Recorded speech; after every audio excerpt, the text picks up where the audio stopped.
among the cities of Canada is Ottawa, the capital of the nation, the official place of residence of the Governor-General, the seat of the Dominion Parliament, and the mecca of royal visitors, ambassadors, statesmen, and notables from all parts of the empire and beyond. From every point of view, Ottawa is dominated by the splendid Gothic pile of buildings that stand like everlasting sentinels on the summit of Parliament Hill.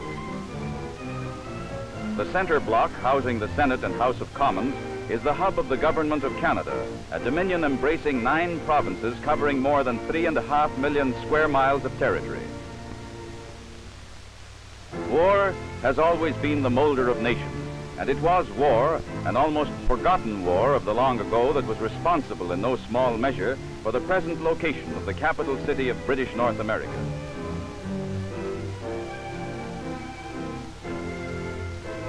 For it was the difficulties experienced in transporting men and supplies from Montreal up the St. Lawrence River to Kingston during the American invasion of 1812 that led the authorities to seek a more protected route.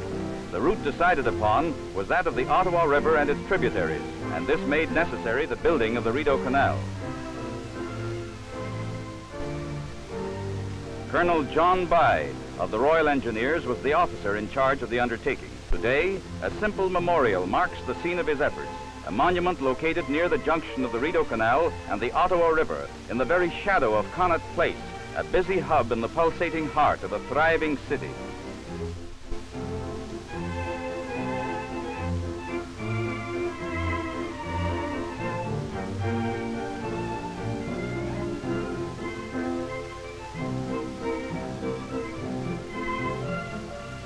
Situated in the center of the city is the Union Station, the terminus of 3 railroads. Also fronting the plaza and lending a cosmopolitan note to a metropolitan city is the impressive Hotel Chateau Laurier, which rises like a French chateau on the edge of the historic Rideau Canal and commands a magnificent view of the capital and of the blue Laurentians that provide a natural playground for lovers of the great outdoors.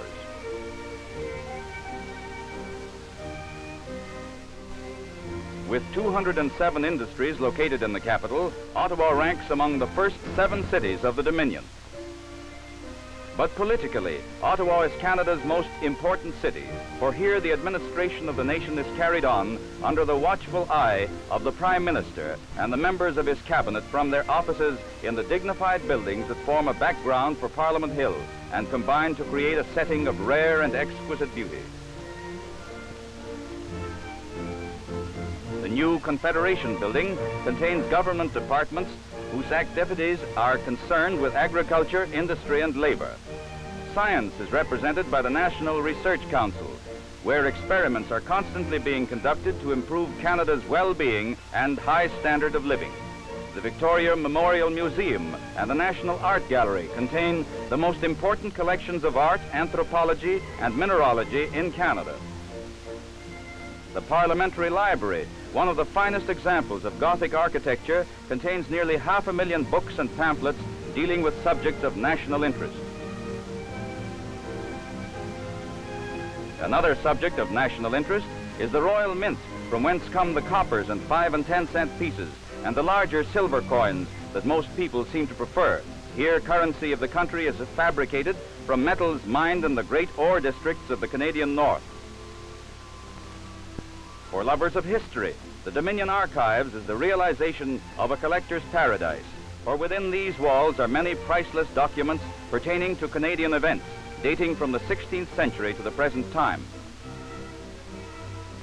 The Dominion Observatory has its share in the scheme of things by supplying first-hand information pertaining to the weather. The experimental farm contributes to the national welfare by devising ways and means of increasing the productivity of the earth. Invaluable to the farmer, this branch of the government service has contributed much to the prosperity of Canada's rural regions. Even the cultivation of flowers is studied in minute detail, and the blooms that grace this colorful section of Ottawa are evidence of the successful efforts of the scientific horticulturists of the experimental farm.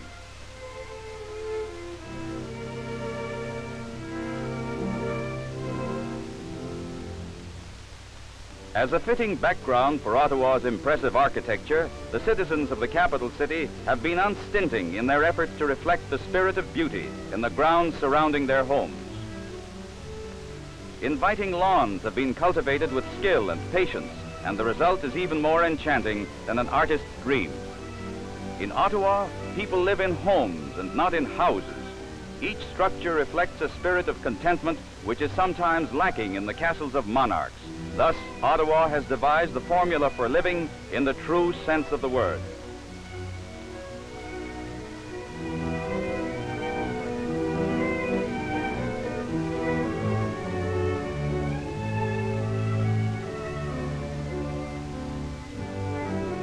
Winding through scenes of restful beauty, cutting a scenic pathway through the heart of the city, is the historic Rideau Canal. It seems strange that war was the mother of this waterway and that it was built for the transportation of guns and troops to spread disaster upon the face of the earth.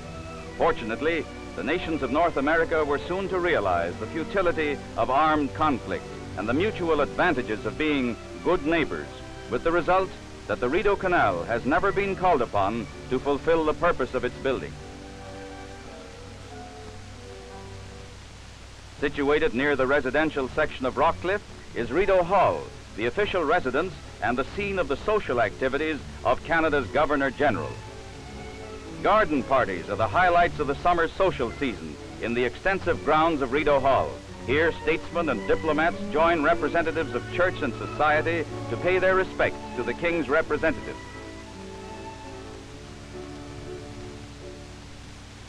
On the other side of the town, it's Gala Day. At the Central Canada Exhibition, all Ottawa turns out for a holiday of gaiety and laughter and perspiration on the giddy, breathtaking rides of the Midway. On a diet of hot dogs, French fried potatoes, and baking soda, with the odd dill pickle thrown in for luck, life becomes a merry whirl of youth and age that ranges all the way from 6 to 60. In this medley of mad motion, the voices of the barkers are lost in the din and the clatter of mechanical contraptions that only man in his most fantastic moments could have devised.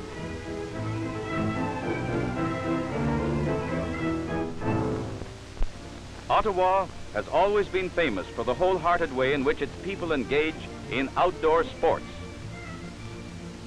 Tennis clubs are found in every corner of the city, and their numbers are increasing rapidly as the popularity of the sport grows by leaps and bounds. The adjacent rivers and lakes afford every possible facility for those who like to enjoy aquatic sports. Speedboats have their faithful followers. The broad Ottawa River offers an ideal course for this fast and furious sport. But there are many others less animated by the driving urge of action who are content to drift in the lap of beauty. To these appreciative souls, Ottawa has 1,000 diversions, including 27 parks and 35 miles of scenic driveway. Here the visitor is impressed by the peaceful atmosphere and the rare charm of this unusual city that has survived the inroads of a commercial and a hurried age.